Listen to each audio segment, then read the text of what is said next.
쓰고 있는 건가요? 최대한 속도를 내고 있습니다. 오늘 이사를 혹시 연구하시는 최대한 속도를 내고 있으니까 조금 곧 말씀드릴 수 있게 해주세요.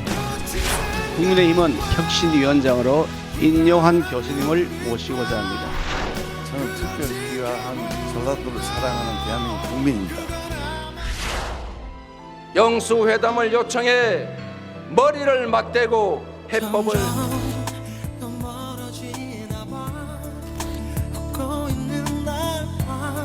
여야 대표 민생 협치회담을 개최하고자 제안하고자 합니다.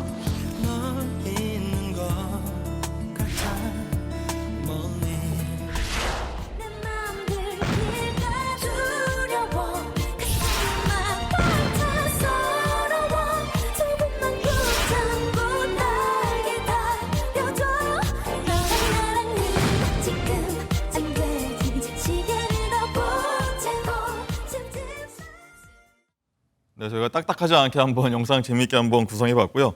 그럼 정치권 핫한 이슈를 모은 이슈집 프레스룸 라이브의 뉴스 핵심 관계자 두 분 그리고 MBN 장가희 기자와 함께 하겠습니다. 어서 오십시오. 네, 안녕하세요. 반갑습니다.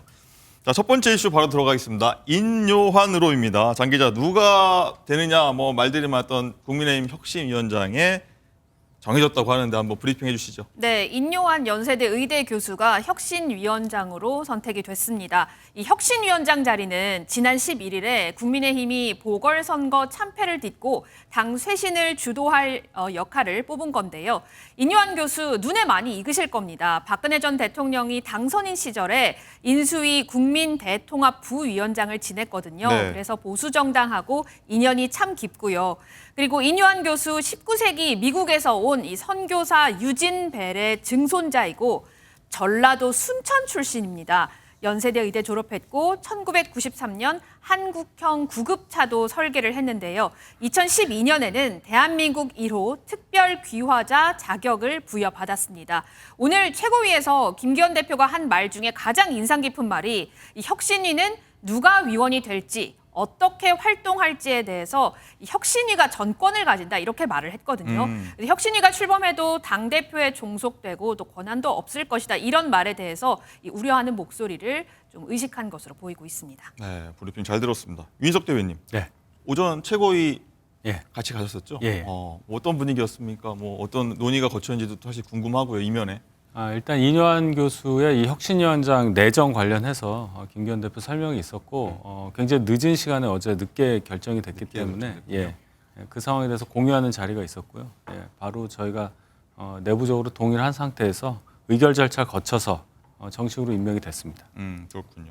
사실 혁신위원장 자리에 뭐 후보들 많은 분들이 이름이 오르내렸습니다. 다시 한번 리마인드 하자면 뭐 김한길 국민통합위원장, 뭐 김병준 전 비대위원장, 뭐 하태경 의원, 뭐 윤희숙 의원, 뭐 얘기가 많이 오고 갔습니다.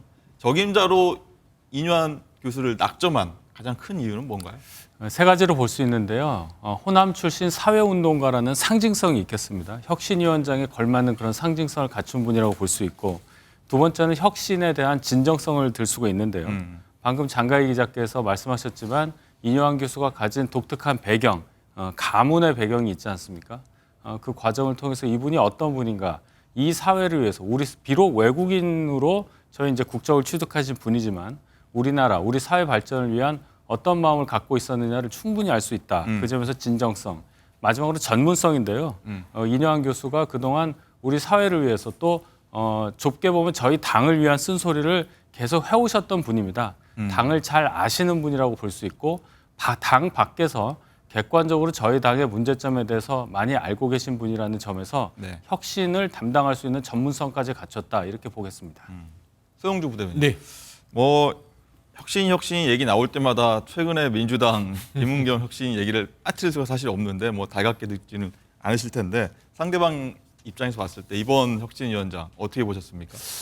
일단 상대당의 이야기이기도 하고요. 네. 또 뭔가 뭐 혁신을 해서 당을 쇄신시켜서 강서구청 선거에 대해서 좀 충격에서 벗어나고 싶은 그런 고육주책이다. 그렇게 보고는 있어요. 그 이번에 임명되신 혁신위원장 부분들 말씀하신 대로 무난한 인물인 것은 같습니다. 그리고 이제 어떤 혁신을 주도하는 데 있어서 뭐 적임자는 아니지만 차선책으로 선택을 한 것 같아요. 큰 잡음은 없을 것 같아요. 살아온 이력을 쭉 보시면 그렇게 뭐 잡음이 있지는 않잖아요. 그리고 박근혜 전 대통령의 선대위에서 뭐 잠깐 활동했던 그런 정치적 이력이 있긴 하나 네. 뭐 모르겠어요. 좀 이제 귀환은 했지만 외국인이시고 그렇죠. 그다음에 정치의 이해도가 어느 정도 수준인지는 모르겠어요. 그러니까 혁신이라는 자체가 첫 번째는 상징성이 있습니다. 네. 국민들이 받아들였을 때 아 신선하다, 괜찮다, 뭐 이런 이미지를 주는 데 있어서는 성공한 것 같은데 내용이잖아요. 그러니까 지금 꼭 이제 혁신이 하면 저희 아픈 과거인 김은경 혁신이 얘기를 어쩔 수가 하시더라고요. 없습니다. 그러니까 미완의 혁신으로 끝났는데 인요한 위원장이 오셔서 과연 이 처음의 이미지가 같은 교수예요. 근데 또 같은 공통점이 정치를 잘 아나? 라는 퀘스천이 있는 것입니다. 그래서 과연 어떤 정권을 주냐 아니냐 그런 문제보다는 그냥 어떤 이미지상의 혁신위원장으로 끝날 수도 있겠다라는 염려는 있지만 또 국민의힘이 한번 잘 해보겠다고 몸부림을 하는 거니까 뭐 잘 하셨으면 좋겠다라는 말로 대신하고 싶습니다. 네. 그리고 윤석 대변인, 이 혁신위 후보들 화마평에 오른 인물들이 뭐 고사를 많이 했다고 하는데 얘기 보도가 되고 있지 않습니까? 그 중에 하나가 사실 전권에 대한 문제였던 것 같아요. 얼마나 권한을 줄 것이냐. 근데 이거는 김기현 대표 입장에서는 정권을 준다고 했다라고 계속 오늘 브리핑에서 얘기를 하더라고요. 네. 뭐가 맞는 겁니까?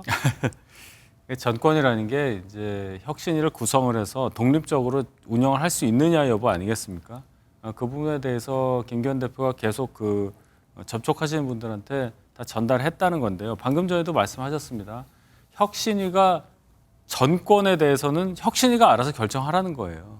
저희가 전권을 드리겠다는 것보다 혁신위가 구성이 되면 혁신위 안에서 활동 범위라든지 어디까지 하겠다, 뭐 계획 이런 것도 혁신위 자체가 하라는 얘기니까 뭐 그 부분에 있어서는 이견이 없는데 아마도 혁신위 활동에 대한 어떤 앞으로의 미래 이런 것까지 고려해서 고사하신 분도 있을 수 있다 이렇게 봅니다.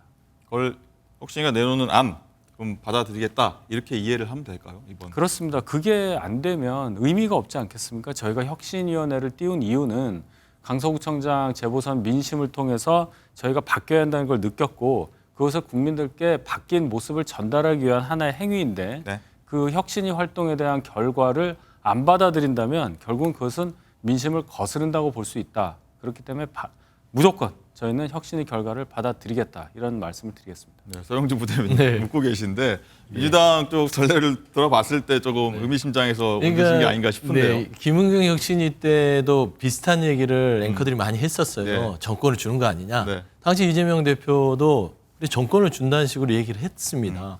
비슷하게 얘기하는 거예요 지금.